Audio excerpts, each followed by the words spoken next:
Hello, ഞങ്ങളുടെ ചാനലിലെ മറ്റൊരു വീഡിയോയിലേക്ക് എല്ലാവർക്കും സ്വാഗതം. എല്ലാവരും സുഖമായിട്ടും സുരക്ഷിതരായിട്ട് ഇരിക്കുകയാണെന്ന് വിചാരിക്കുന്നു. ഇന്ന് നമ്മൾ പതിവ് പോലെ തന്നെ ഒരു day in my life video ആയിട്ടാണ് കേട്ടോ വന്നിരിക്കുന്നത്. അവധി ദിവസം ആയതുകൊണ്ട് തന്നെ എല്ലാം തുടങ്ങിയപ്പോൾ കുറച്ച് ലേറ്റ് ആയിട്ടുണ്ട്. ഒരു 7:45 സമയമൊക്കെ ആയിട്ടുണ്ട്. അപ്പോൾ ആദ്യം തന്നെ നമ്മുടെ കെറ്റിലിൽ കുറച്ച് വെള്ളം ചൂടാക്കാനായിട്ട് വെച്ചു. ഇന്ന് വൈറ്റ് സ്ലേറ്റിൻ്റെ അവിടെ പതിവില്ലാത്ത ഒരാളെ കണ്ടോ? എൽഫ് ഓൺ ദ ഷെൽഫാണ്. അതൊരു ക്രിസ്മസ് ട്രഡീഷനാണ്. സ്ലേറ്റിൽ എഴുതി വെച്ചിരിക്കുന്നത് ഞാൻ തന്നെയാണ്. ആരോണിന് വേണ്ടിയിട്ടുള്ളൊരു മെസ്സേജാണ്. എനിക്ക് തോന്നുന്നു ഇതൊരു ക്രിസ്മസ് ട്രഡീഷനാണ്. കുട്ടികളുടെ ഇടയിലൊക്കെ ഇവിടെ ഭയങ്കര ഫേമസ് ആയിട്ടുള്ളൊരു ട്രഡീഷനാണ് ഇവിടെ. അതായത് ഇങ്ങനെ ഒരു എൽഫ് സാന്റയുടെ അടുത്തുനിന്ന് ഈ ക്രിസ്മസിന് ടൈം ആകുമ്പോഴേക്കും വരും. എന്നിട്ട് നമ്മളുടെ വീട്ടിൽ എല്ലാ ദിവസവും എന്തെങ്കിലുമൊക്കെ ചെറിയ കുസൃതികളൊക്കെ ഒപ്പിക്കും. കുട്ടികളെ സന്തോഷിപ്പിക്കാൻ വേണ്ടിയിട്ടാണ് അത് ചെയ്യുന്നത് കേട്ടോ. അപ്പോൾ ഇന്ന് നമ്മൾ ചായയിലേക്ക് കുറച്ച് ഏലക്കായൊക്കെ ചേർക്കുന്നുണ്ട്. ആരോണുള്ള പാലാണ്, അതിനകത്ത് കുറച്ച് ബൂസ്റ്റ് ഇട്ട് വയ്ക്കുന്നുണ്ട്. അപ്പോൾ ഇന്ന് ചായ ഒന്ന് വ്യത്യസ്തമാക്കാമെന്ന് വിചാരിച്ചിട്ട് കുറച്ച് ഏലക്കയൊക്കെ പൊടിച്ച് ചേർത്തിട്ടുണ്ട് കേട്ടോ. അപ്പോൾ ഞാൻ എൽഫിനെക്കുറിച്ച് പറഞ്ഞു വന്നത് എന്താണെന്ന് വെച്ചാൽ, എല്ലാ ദിവസവും എൽഫ് രാത്രിയാകുമ്പോൾ സാന്റയുടെ അടുത്തേക്ക് തിരിച്ചു പോകും. എന്നിട്ട് കുട്ടികൾ നല്ല കുട്ടികളായിരുന്നോ, അല്ലെങ്കിൽ അവർ നന്നായിട്ടൊക്കെ ബിഹേവ് ചെയ്തോ എന്നൊക്കെ പറഞ്ഞു കൊടുക്കും. അപ്പം ഇവിടെ മോന് അതിലൊക്കെ ഭയങ്കര ഒരു വിശ്വാസമാണ്. എനിക്ക് തോന്നുന്നു അവന് അറിയാതിരിക്കാൻ ചിലപ്പോൾ ഞാനാണ് ഇതെല്ലാം ഒപ്പിക്കുന്നതെന്ന്. പക്ഷെ അവൻ അങ്ങനെ വിശ്വസിക്കാൻ ഇഷ്ടമല്ല. അതിൻ്റെ ഒരു മാജിക്കെന്ന് വിശ്വസിക്കാനാണ് അവന് കൂടുതൽ ഇഷ്ടം. അപ്പോൾ എന്നിട്ട് എല്ലാ ദിവസവും എന്തെങ്കിലും കുസൃതികളൊക്കെ നമ്മൾ ഒപ്പിച്ചു കൊടുക്കണം. അതുപോലെ തന്നെ അപ്പോൾ എല്ലാ ദിവസവും ഇതൊരു പണിയായതുകൊണ്ട് ഇത്തവണ കൊറോണയൊക്കെ ആയതുകൊണ്ട് ഞാൻ അതിനകത്ത് എഴുതി വെച്ചത് എന്താണെന്ന് വെച്ചാൽ, നോർത്ത് പോളിൽ നിന്ന് ഇവിടെ വരെ വന്നപ്പോഴേക്കും ക്വാറൻറ്റീനൊക്കെ ആവശ്യമുണ്ട്. അപ്പോൾ 14 ദിവസം ക്വാറൻറ്റീനിൽ പോവാണ്. അത് കഴിഞ്ഞിട്ട് കാണാമെന്നൊക്കെ പറഞ്ഞിട്ടാണ് കേട്ടോ ഞാൻ മെസ്സേജ് എഴുതി വെച്ചത്. അല്ലെങ്കിൽ ഞാനിത് എല്ലാ ദിവസവും ഇനി മുതൽ എന്നും എന്തെങ്കിലും കുസൃതികളൊക്കെ ഒപ്പിച്ച് ഒരു ചെറിയ നോട്ടൊക്കെ വെക്കേണ്ടി വരും. അപ്പോൾ കുറച്ച് ദിവസം ഇങ്ങനെ ക്വാറൻറ്റീൻ കാരണം ഒന്നങ്ങ് സ്കിപ്പ് ചെയ്ത് പോകുമല്ലോ. അതുകൊണ്ട് തന്നെ ഞാൻ അങ്ങനെ ഒരു മെസ്സേജാണ് കേട്ടോ ആരോണ് എഴുതി വെച്ചത്. അപ്പോൾ നമ്മുടെ ചായ റെഡിയായി. ഇന്ന് അത്യാവശ്യം നന്നായി തന്നെ നേരം വൈകിയതുകൊണ്ട് പെട്ടെന്ന് തന്നെ ഉണ്ടാക്കാവുന്ന ഒരു ബ്രേക്ക്ഫാസ്റ്റാണ് കേട്ടോ ഉണ്ടാക്കുന്നത്. അപ്പോൾ വേറൊന്നുമല്ല, ഒരു ജെല്ലി സാൻഡ്വിച്ച് ഉണ്ടാക്കാമെന്നാണ് വിചാരിക്കുന്നത്. അതാകുമ്പോൾ പെട്ടെന്ന് കാര്യം നടക്കും. അപ്പോൾ ചായ ഉണ്ടാക്കിയ പാത്രമൊക്കെ നമ്മളവിടെ സിങ്കിനകത്തിട്ടു. അപ്പോഴേക്കും നമ്മുടെ കെറ്റിൽ വിസിലൂതി വിളിച്ചിട്ടുണ്ടായിരുന്നു കേട്ടോ. അപ്പോൾ അത് ഓഫ് ചെയ്തു. നമ്മൾ ജെല്ലി സാൻഡ്വിച്ച് ഉണ്ടാക്കാം. എളുപ്പമാണ്, ഒന്നുമില്ല. ബ്രെഡിൻ്റെ ഒരു സൈഡിൽ ഏതെങ്കിലും ഒരു നട്ട് ബട്ടർ വെക്കും. ഞാനിവിടെ ആൽമണ്ട് ബട്ടറാണ് എടുത്തേക്കുന്നത്. സാധാരണ പീനട്ട് ബട്ടറോ എന്ത് വേണമെങ്കിലും നമുക്ക് ഒരു സൈഡിൽ അത് തേക്കും, മറ്റേ സൈഡിൽ ജാം തേക്കും. അത് കഴിഞ്ഞിട്ട് നമ്മളത് ഒന്ന് ബട്ടർ ഇട്ടിട്ട് രണ്ട് സൈഡും ഒന്ന് ഗ്രില്ല് ചെയ്തെടുക്കുന്നതാണ് കേട്ടോ ജെല്ലി സാൻഡ്വിച്ച് എന്ന് പറയുന്നത്. അല്ലാതെ വലിയ സംഭവമൊന്നുമല്ല. ആരോണിന് ഭയങ്കര ഇഷ്ടമുള്ളൊരു കാര്യമാണ്. അവനിടയ്ക്ക് ഞങ്ങൾക്ക് ഇങ്ങനെ ഉണ്ടാക്കി തരാനായിട്ട് ഇഷ്ടമുള്ള ആളാണ്. അപ്പോൾ അവൻ തന്നെ എല്ലാം എടുത്തിട്ട് ഇങ്ങനെയൊക്കെ ചെയ്ത് ഞങ്ങൾക്ക് ഉണ്ടാക്കി തരാറുണ്ട്. ചിലപ്പോൾ നമ്മൾ ജോലിയൊക്കെ കഴിഞ്ഞ് ക്ഷീണിച്ചൊക്കെ ഇരിക്കുന്ന സമയത്ത് അവൻ നമുക്ക് ഭയങ്കര സർപ്രൈസായിട്ട് അവൻ ഇങ്ങനെ നമുക്കിത് ഉണ്ടാക്കിക്കൊണ്ട് തരും. ക്ഷീണിച്ചില്ല, ഇത് കഴിച്ചോണ്ടെന്നൊക്കെ പറഞ്ഞിട്ട്. പക്ഷെ അവനെക്കൊണ്ട് നമ്മളിങ്ങനെ അടുപ്പിൽ വെച്ചിട്ട് ഗ്രില്ല് ചെയ്യാനായിട്ട് സമ്മതിക്കാറില്ല. അവനിങ്ങനെ രണ്ട് സൈഡിലും തേച്ചിട്ട് നമുക്ക് കൊണ്ടുതരികയാണ് സാധാരണ ചെയ്യാറ്. പക്ഷേ ഇങ്ങനെയൊന്ന് ഇതെല്ലാം തേച്ച് കഴിഞ്ഞിട്ട് ഇങ്ങനെ പാനിലിട്ട് ബട്ടർ ഇട്ടൊന്ന് ഗ്രില്ല് ചെയ്തെടുക്കുമ്പോഴാണ് അതിന് നല്ല ടേസ്റ്റായിട്ട് വരിക. അപ്പോൾ വല്ലപ്പോഴൊക്കെ കഴിക്കാൻ നല്ലതാണ്. കുട്ടികൾക്കൊക്കെ എന്നും ഇഷ്ടപ്പെടും. പക്ഷെ നമുക്കൊന്നും അങ്ങനെ ഇന്നും തന്നെ കഴിക്കാനൊന്നും അത്ര ഇഷ്ടപ്പെടില്ല.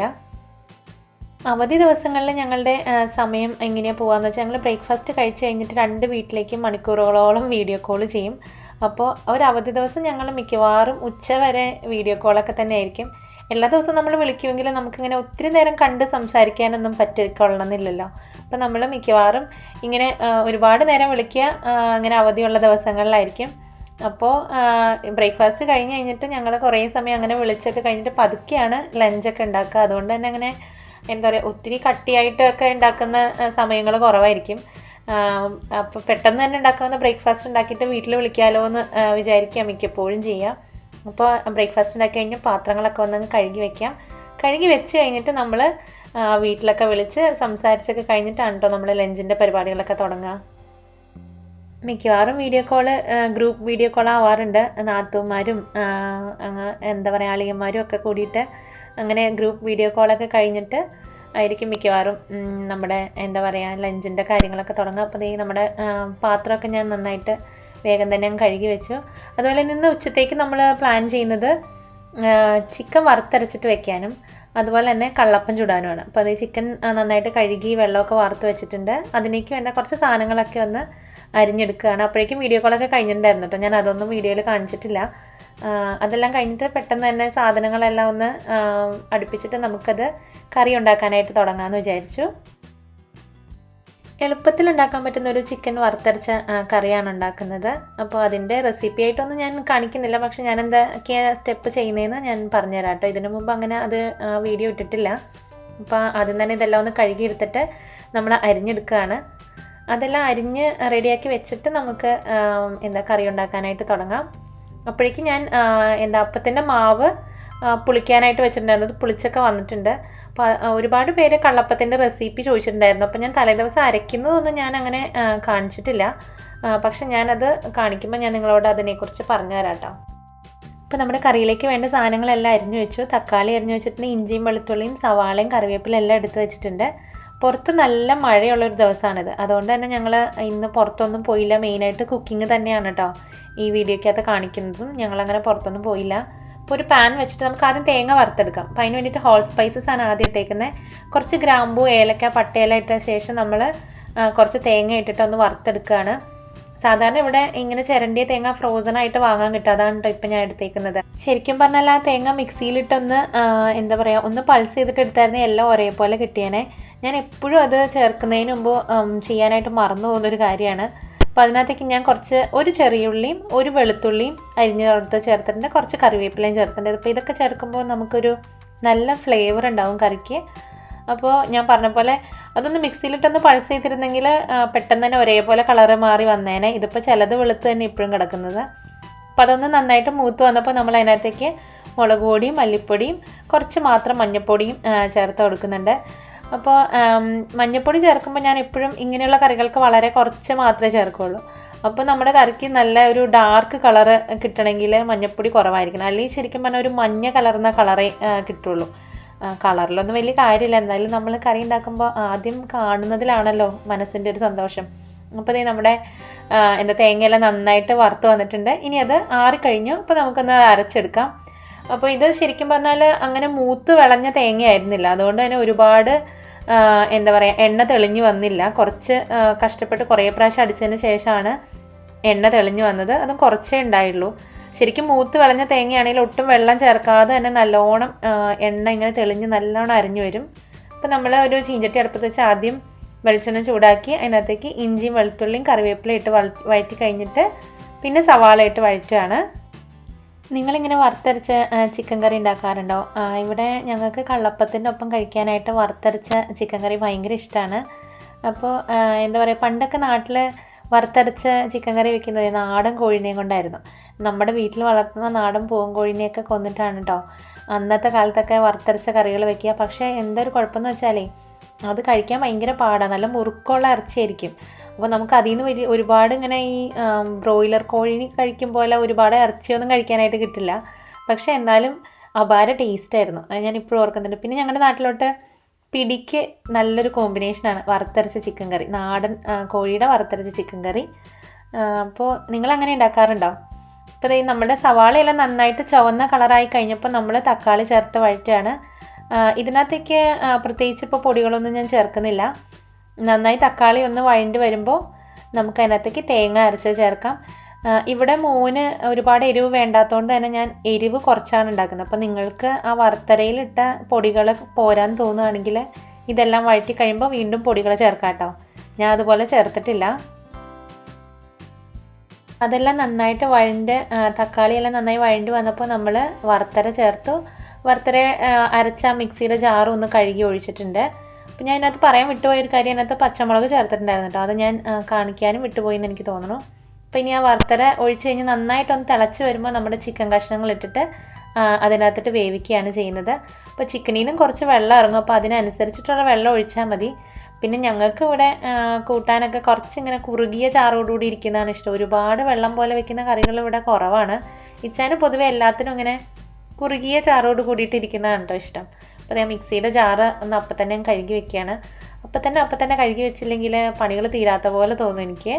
അപ്പോൾ അതിനകത്ത് തന്നെ നമ്മൾ കള്ളപ്പത്തിനകത്തേക്ക് വേണ്ടിയിട്ടുള്ള തേങ്ങയും ജീരകവും ചെറിയുള്ളി ഒന്ന് ക്രഷ് ചെയ്തെടുക്കുന്നുണ്ട്. ശരിക്കും പറഞ്ഞാൽ ക്രഷ് ചെയ്താണ് എടുക്കേണ്ടത്. ഞാനതിലേക്ക് കുറച്ച് വെള്ളം കൊണ്ട് ഒഴിച്ച് ഒന്ന് പതുക്കെ അരച്ചെടുത്തിട്ടുണ്ട് കേട്ടോ, എന്നാൽ ഒരുപാട് അങ്ങനെ അരഞ്ഞു പോകാൻ പാടില്ല. അപ്പോൾ ഇത് നമ്മുടെ കള്ളപ്പത്തിലേക്ക് വേണ്ടിയിട്ടാണ്. അപ്പോൾ നമ്മുടെ ചിക്കനൊക്കെ നന്നായിട്ട് തിളച്ച് ഇതുപോലെ എണ്ണ തെളിഞ്ഞ് വരാൻ തുടങ്ങിയിട്ടുണ്ട്. അപ്പോൾ എണ്ണ തെളിഞ്ഞ് വരുന്നതാണ് ഈ വറുത്തരച്ച കറികളുടെ ഒരു പാകം. നിങ്ങൾക്ക് കാണാമല്ലോ മേളിൽ ഇങ്ങനെ ഒരു പാട പോലെ എണ്ണ വന്നിരിക്കുന്നത്. അപ്പോൾ നമ്മളുടെ തീ ഓഫാക്കി ഇനി അതുവരെ ഉണ്ടായിരുന്ന ഒരു പാത്രങ്ങളൊക്കെ ഒന്ന് കഴുകി വെച്ച ശേഷം നമ്മൾ അപ്പത്തിനുള്ള കാര്യങ്ങൾ നോക്കാമെന്നാണ് കേട്ടോ വിചാരിക്കുന്നത്. നിങ്ങൾ കള്ളപ്പം ഉണ്ടാക്കുമ്പോൾ ഇങ്ങനെ ലാസ്റ്റ് തേങ്ങയും ജീരകവും ചെറിയുള്ളി ഇങ്ങനെ ചതച്ച് ചേർക്കാറുണ്ടോ? ഇനി ഉണ്ടാക്കുമ്പോൾ ഒന്ന് അങ്ങനെ ചേർത്ത് നോക്കണം കേട്ടോ. നല്ലൊരു ഫ്ലേവറാണ് അതിന്. എനിക്ക് തോന്നുന്നു പണ്ടൊക്കെ നമ്മുടെ നാട്ടിൽ കള്ളപ്പം ഉണ്ടാക്കുമ്പോൾ അങ്ങനെ ചേർത്തിരുന്നു എന്നാണ് കേട്ടോ എനിക്ക് തോന്നുന്നത്. പക്ഷേ എനിക്ക് അത്ര ഉറപ്പില്ല. പക്ഷെ ഞാൻ ഇങ്ങനെ ഉണ്ടാക്കാൻ തുടങ്ങിയ പിന്നെ എല്ലാവർക്കും ഭയങ്കര ഇഷ്ടമാണ്. അതിൻ്റെ ഒരു ഫ്ലേവർ അത് അന്നേരം ചുടനേന് തൊട്ട് മുമ്പ് ചേർത്താൽ മതി.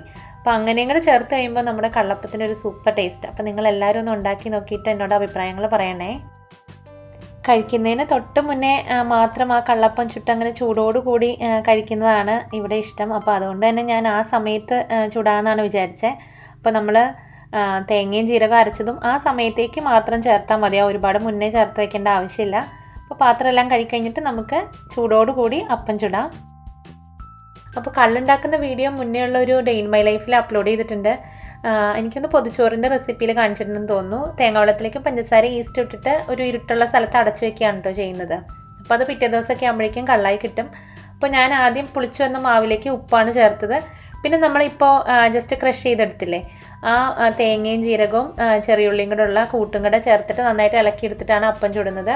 അപ്പോൾ ഇതിൻ്റെ റെസിപ്പി എന്താണെന്ന് വെച്ചാൽ 2 കപ്പ് അരി, അത് ഇഡ്ഡലി അരിയോ അല്ലെങ്കിൽ പൊന്നിയരിയോ എന്ത് അരി വേണമെങ്കിലും എടുക്കാം. നിങ്ങൾ ഏതൊക്കെയാണോ ദോശയ്ക്ക് അപ്പത്തിനൊക്കെ എടുക്കുന്നത് അത് എടുത്തോളൂ. അപ്പോൾ അത് 2 കപ്പാണെങ്കിൽ 1 കപ്പ് ചോറ്, അതുപോലെ തന്നെ 1 കപ്പ് തേങ്ങ, ഇത്രയും നമ്മൾ ഉണ്ടാക്കി വെച്ച കള്ളും ചേർത്തിട്ട് നന്നായിട്ട് നല്ല എന്താ പറയുക തരിയൊന്നും ഇല്ലാതെ അരച്ചെടുക്കുകയാണ് ചെയ്യുന്നത്. അത് കഴിഞ്ഞിട്ട് അത് പുളിക്കാൻ വെക്കും, അത്രയേ ഉള്ളൂ. അത് കഴിഞ്ഞിട്ട് നമ്മൾ ചുടണേന് ഒരു അരമണിക്കൂർ മുന്നേയൊക്കെ നമുക്ക് ഇതുപോലെ തേങ്ങയും ജീരകവും ചെറിയുള്ളിയും കൂടെ കൂടിയിട്ട് ക്രഷ് ചെയ്തത് ചേർക്കാം. അപ്പോൾ നമ്മുടെ തേങ്ങാവെള്ളത്തിൽ തന്നെ ഈസ്റ്റ് ഉള്ളത് കാരണം അത് പുളിച്ച് വന്നോളൂ. അതുകൊണ്ട് തന്നെ അപ്പോൾ നമ്മൾ ഉണ്ടാക്കി വെക്കുന്ന തേങ്ങാവെള്ളം ഒത്തിരി അത് ഫുള്ളൊന്നും എടുക്കണമെന്നില്ല. അതിപ്പോൾ നമ്മൾ കുറേ തവണ ഉണ്ടാക്കി വരുമ്പോൾ നമുക്ക് ഏകദേശം മനസ്സിലാവും നമ്മുടെ ഇത്രയും 2 കപ്പ് അരി പുളിക്കാൻ വേണ്ടിയിട്ട് എന്തോരം തേങ്ങാവെള്ളം വേണമെന്നുള്ളത്. പിന്നെ അത് ഓരോ ഇടത്തെയും തണുപ്പും എല്ലാം അനുസരിച്ച് മാറിക്കൊണ്ടിരിക്കുക. അതുകൊണ്ട് എനിക്കതങ്ങനെ കൃത്യമായിട്ട് എത്ര തേങ്ങാവെള്ളം വേണമെന്ന് അല്ലെങ്കിൽ കള്ള് വേണമെന്ന് പറയാൻ പറ്റില്ല. അപ്പോൾ ഇത് നമ്മൾ ചുടുകയാണ്. ഞാനൊരു ഇരുമ്പിൻ്റെ ചട്ടിയിലാണ് കേട്ടോ ചുടുന്നത്. ഇത് ദോശ ചുടുന്ന ആ സെയിം കല്ല് തന്നെയാണ്. എനിക്കിതുപോലത്തെ 2 എണ്ണം ഉണ്ട്. ഒന്ന് ചപ്പാത്തി ഉണ്ടാക്കാനും ഒന്ന് ഇതുപോലെ അപ്പവും ദോശയൊക്കെ ഉണ്ടാക്കാൻ വേണ്ടിയിട്ട്.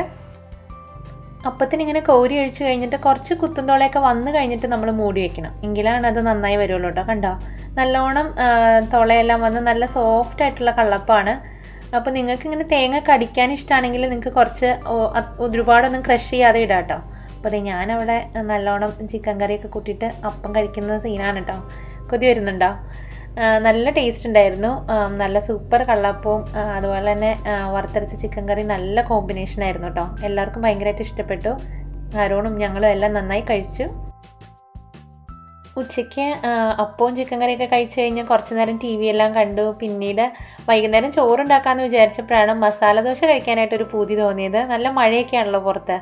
അപ്പോൾ അങ്ങനെ മസാല ദോശ കഴിക്കാൻ തോന്നി. അപ്പോൾ അത് തന്നെ ആക്കാൻ ഡിന്നറിന് വിചാരിച്ചു. അതിനുള്ള സാധനങ്ങളെല്ലാം അരിഞ്ഞെടുക്കുകയാണ്. അപ്പോൾ ഒരു ചീനച്ചട്ടിയിലേക്ക് ആദ്യം കടുക് പൊട്ടിക്കഴിയുമ്പോൾ നമ്മൾ കുറച്ച് ജീരകം ഇടുന്നുണ്ട്. അപ്പോൾ ഇത് നമ്മുടെ മസാല ഉണ്ടാക്കാൻ വേണ്ടിയിട്ടാണ് കേട്ടോ. അപ്പോൾ ജീരകം കൂടെ ഒന്ന് മൂത്ത് വരുമ്പോൾ നമ്മൾ പൊട്ടുകടല ഇട്ട് അതും കൂടെ ഒന്ന് മൂത്ത് വരുന്നുണ്ട്. അപ്പോൾ ഞാൻ അതിനകത്തേക്ക് മിക്കപ്പോഴും ഇടാറുള്ള ഇത് വേറെ എന്താണെന്ന് വെച്ചാൽ നമ്മുടെ കാഷ്യൂനട്ട് ഇടാറുണ്ട്. അപ്പോൾ അത് ഇടയ്ക്ക് ഇങ്ങനെ മസാലയുടെ ഇടയ്ക്ക് കാഷ്യൂനട്ട് കടിക്കാൻ കിട്ടുമ്പോഴേ എനിക്കിഷ്ടമാണത്. അപ്പോൾ അതുകൊണ്ട് അതാണ് ഇട്ടത്. പിന്നെ ഇഞ്ചിയും പച്ചമുളകും നന്നായിട്ടിട്ട് വഴറ്റി കഴിയുമ്പോൾ നമ്മൾ സവാള ഇട്ട് വഴറ്റുവാണ്. സവാള ഇങ്ങനെ ഒരുപാട് ബ്രൗൺ കളർ ആവേണ്ട ആവശ്യമൊന്നുമില്ല, അതൊന്ന് വാടി വന്നാൽ മതിയാവും. അപ്പോൾ അതിനകത്തേക്ക് കറിവേപ്പിലയും ചേർത്ത് കൊടുക്കുന്നുണ്ട്.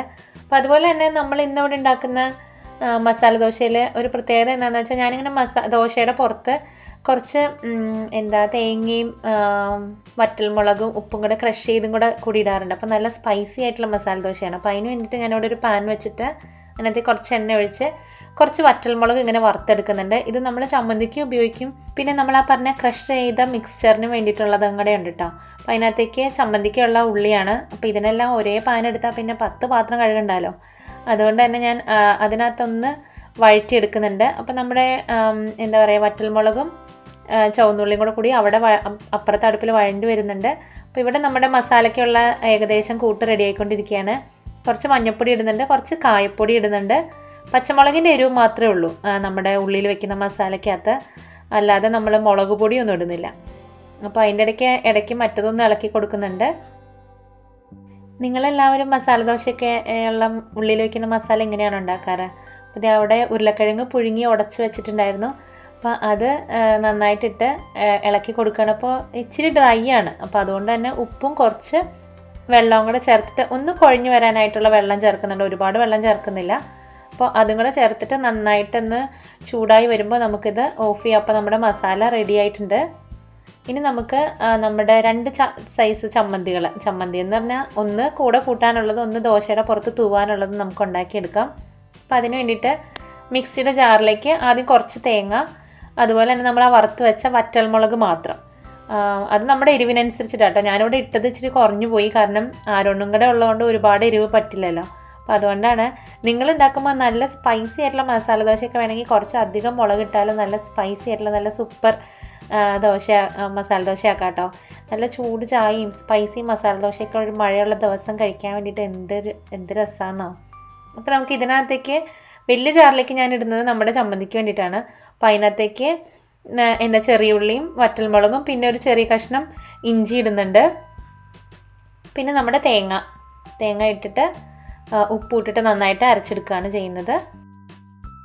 വേണമെങ്കിൽ നമുക്ക് ഒരു ചെറിയ കഷ്ണം പുളി ചേർക്കാം കേട്ടോ. ഞാൻ ഇടയ്ക്ക് പുളി ചേർക്കാറുണ്ട്, ഇടയ്ക്ക് പുളി ചേർക്കാറുമില്ല. അപ്പോൾ ഒരുപാട് പുളി വരുന്നത് എനിക്ക് അത്ര ഇഷ്ടമില്ല.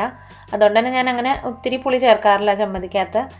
പക്ഷെ നമ്മൾ ചോറിനൊക്കെ കൂട്ടുമ്പോൾ പുളിയുള്ളത് ഇഷ്ടമാണ് കേട്ടോ. എനിക്ക് മസാല ദോശയുടെ ഒപ്പം ഒരുപാട് അങ്ങനെ, കാരണം ദോശമാവ് ഓൾറെഡി പുളിച്ചതല്ലേ, അപ്പോൾ അതുകൊണ്ട് തന്നെ എനിക്ക് അത്ര ഇഷ്ടമല്ല. അപ്പോൾ ചമ്മന്തി നന്നായിട്ട് അരച്ച് വെച്ചു. ഇനി അതിനകത്തേക്കുള്ള കടുക് പൊട്ടിക്കുകയാണ്. അപ്പോൾ കടുക് പൊട്ടിക്കാനായിട്ട് എണ്ണ ചൂടാക്കി ആ സെയിം പാൻ തന്നെയാണ് കേട്ടോ എടുത്തേക്കുന്നത്. അതിനകത്ത് നമ്മൾ വേറൊന്നും ചെയ്തിട്ടില്ലല്ലോ, അപ്പോൾ പാത്രങ്ങൾ ലാഭിക്കാമല്ലോ. ഇങ്ങനെയൊക്കെയാണല്ലോ നമ്മൾ വീട്ടമ്മമാർ ഓരോ കാര്യങ്ങൾ പ്ലാൻ ചെയ്ത് ചെയ്യുന്നത്. അപ്പോൾ ഒരു പാത്രത്തിൽ തന്നെ കുറേ കാര്യങ്ങൾ നടന്നില്ലേ. അപ്പോൾ നമ്മുടെ വറവ് റെഡിയായി, അത് നമ്മൾ ചമ്മന്തിയിലേക്ക് ഒഴിക്കുകയാണ്. ഞാൻ സാധാരണ ചമ്മന്തി ആ പാത്രത്തിലേക്ക് ഒഴിച്ചെടുക്കാറില്ല. അപ്പോൾ അവിടെ നമ്മുടെ ക്രഷ്ഡ് മിക്സ്ചറും റെഡി ആയിട്ടുണ്ട്, ചമ്മന്തി റെഡിയായി, ദോശമാവ് എടുത്ത് വെച്ചിട്ടുണ്ട് ഫ്രിഡ്ജിൽ നിന്ന്. ചുടുന്നതിന് കുറച്ച് മുമ്പ് എടുത്ത് വെച്ചാൽ നന്നായിട്ട് ദോശ വരുന്നതായിട്ട് തോന്നാറുണ്ട് കേട്ടോ. അപ്പോൾ നമ്മുടെ ഇരുമ്പിൻ്റെ ചട്ടി അടുപ്പത്ത് വെച്ച് എണ്ണയെല്ലാം തൂത്തു. ഇനി നമുക്ക് മസാല ദോശ ഉണ്ടാക്കാം. അപ്പോൾ സാധാരണ ഞാൻ ഉണ്ടാക്കുമ്പോൾ മസാല ദോശ നല്ല ക്രിസ്പി ആയിട്ട് തന്നെ കിട്ടാറുണ്ട്. ഞാനിങ്ങനെ മസാല ദോശയ്ക്ക് വേണ്ടിയിട്ട് പ്രത്യേകം ദോശമാവൊന്നുമല്ല കേട്ടോ, സാധാരണ അരയ്ക്കുന്ന ദോശമാവ് തന്നെയാണ്. ഇവിടെ സാധാരണ എല്ലാവർക്കും തന്നെ ക്രിസ്പി ദോശയാണ് അല്ലെങ്കിലും ഇഷ്ടം. അതുകൊണ്ട് തന്നെ എപ്പോഴും ഞങ്ങൾ ദോശ ഉണ്ടാക്കുമ്പോൾ ഇതുപോലെ ക്രിസ്പി ആയിട്ട് ഉണ്ടാക്കാറ്. അതുപോലെ തന്നെ ദോശയിൽ നല്ലെണ്ണ തൂവി കൊടുക്കുന്നതാണല്ലോ അതിൻ്റെ ഒരു ഇതെന്ന് പറയുന്നത്. അപ്പോൾ നല്ലോണം ഒരു സൈഡ് നല്ലോണം മുരിഞ്ഞു വന്നപ്പോൾ ഞാൻ മറ്റേ സൈഡ് മറിച്ചിടാറുണ്ട്. ചിലരിങ്ങനെ മറിച്ചിടില്ല എന്ന് തോന്നുന്നു. ഞാൻ പക്ഷെ നല്ലോണം 2 സൈഡും ഇങ്ങനെ മുരിച്ചെടുക്കാറുണ്ട്, എങ്കിലാണ് എനിക്ക് കുറച്ചും കൂടെ ഇഷ്ടം കേട്ടോ. ഓരോരുത്തരുടെ ഇഷ്ടമാണല്ലോ അത്.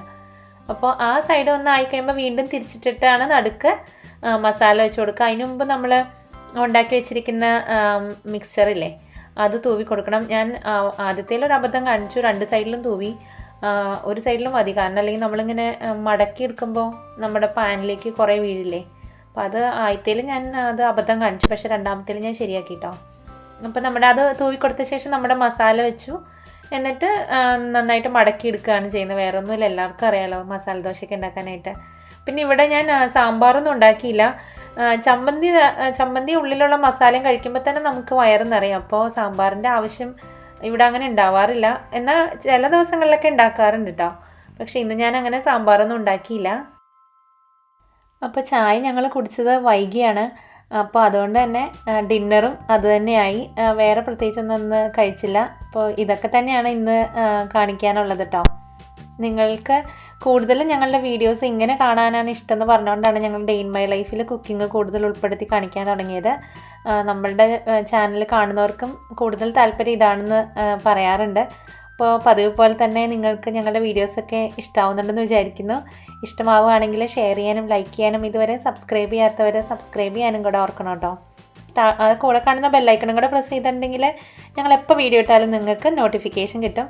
അപ്പോൾ അടുത്ത തവണ പുതിയ ഒരു ഡേ ഇൻ മൈ ലൈഫ് റെസിപ്പിയൊക്കെ ആയിട്ട് കാണുന്നവരേക്കും എല്ലാവർക്കും ബൈ.